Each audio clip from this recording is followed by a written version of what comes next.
Bonjour chers auditeurs et chères auditrices de notre web radio R212.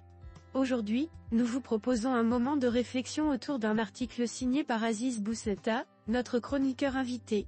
Intitulé Pour comprendre la question du Sahara, le dernier livre de Samir Bennis, cet article plonge au cœur d'une question géopolitique de premier ordre pour le Maroc. Voici cet article, retranscrit en podcast pour vous. Bonne écoute. Aziz Boussetta commence son article en soulignant l'ancienneté de la question du Sahara, ainsi. La question du Sahara entre dans sa 50e année, mais elle entame aussi les dernières phases de ce qui semble être son règlement définitif.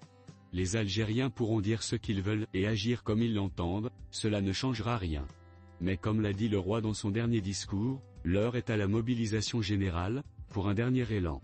Et pour cela, il faut être informé et continuer de s'informer. Le dernier livre de Samir Bennis peut beaucoup servir. Notre journaliste introduit une interrogation pertinente, un livre de plus sur la question du Sahara? En ces mots? Un livre de plus, donc, qui viendrait s'ajouter à la pile d'ouvrages déjà écrits sur le sujet?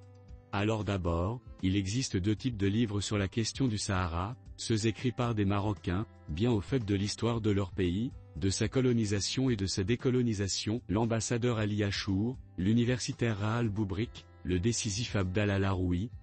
Ensuite, les autres, généralement non marocains, qui se sont attelés à écrire récemment sur la question, mais qui n'apportent pas d'éléments nouveaux à ceux déjà connus. Le chroniqueur développe ensuite en présentant le dernier ouvrage de Samir Bennis, intitulé L'illusion de l'autodétermination. Le dernier livre de M. Bennis, L'illusion de l'autodétermination, comment les activistes et les journalistes ont pollué l'affaire du Sahara occidental, une véritable somme de près de 600 pages, revient sur l'ensemble du processus, avec des informations et des faits révélés pour la première fois, issus de journées entières, de semaines, passées, dans les bibliothèques et centres de recherche d'Espagne, de France et d'Amérique, des vérités cachées sur la question, car classées et déclassifiées dans les dernières années, CIA entre autres, des échanges diplomatiques et surtout, des confidences de diplomates marocains ou étrangers aux Nations Unies, cœur battant de la question. Ensuite, l'auteur met en avant la grande expertise de Samir Bennis sur la question du Sahara, ainsi. L'auteur est fin connaisseur de ce dossier, pour l'avoir étudié depuis environ un quart de siècle, où il a vécu en France, en Espagne et aux États-Unis. Cela lui a donné l'occasion et l'opportunité de voir, de revoir, de lire et relire les différentes, riches et souvent inaccessibles archives françaises, espagnoles ou onusiennes.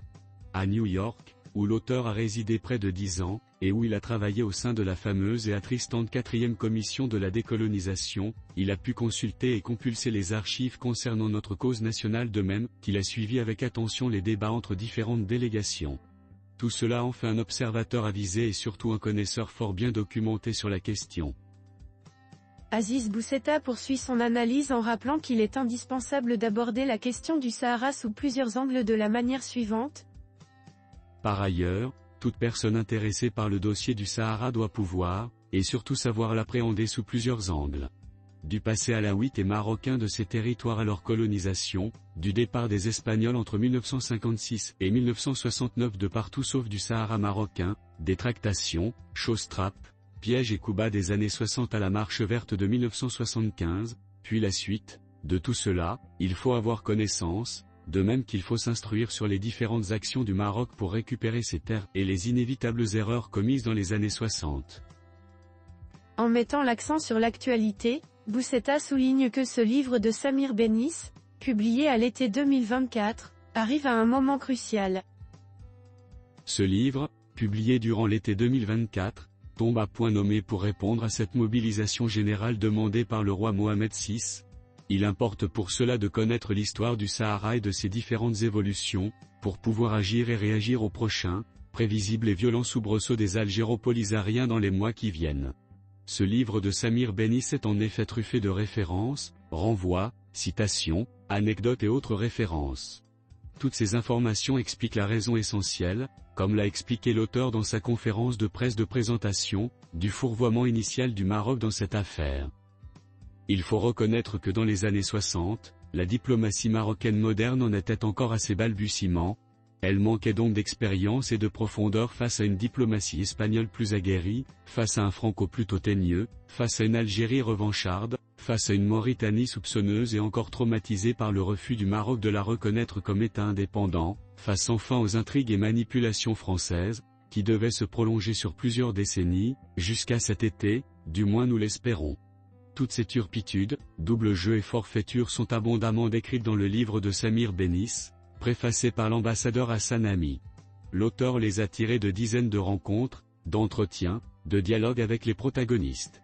Cela n'a l'air de rien, mais compulser et consulter ces milliers de documents, c'est un travail monumental, qui a finalement abouti sur cette somme non moins monumentale.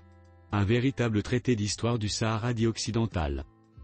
Le paradoxe est que Samir Bénis ne se revendique ni historien ni écrivain.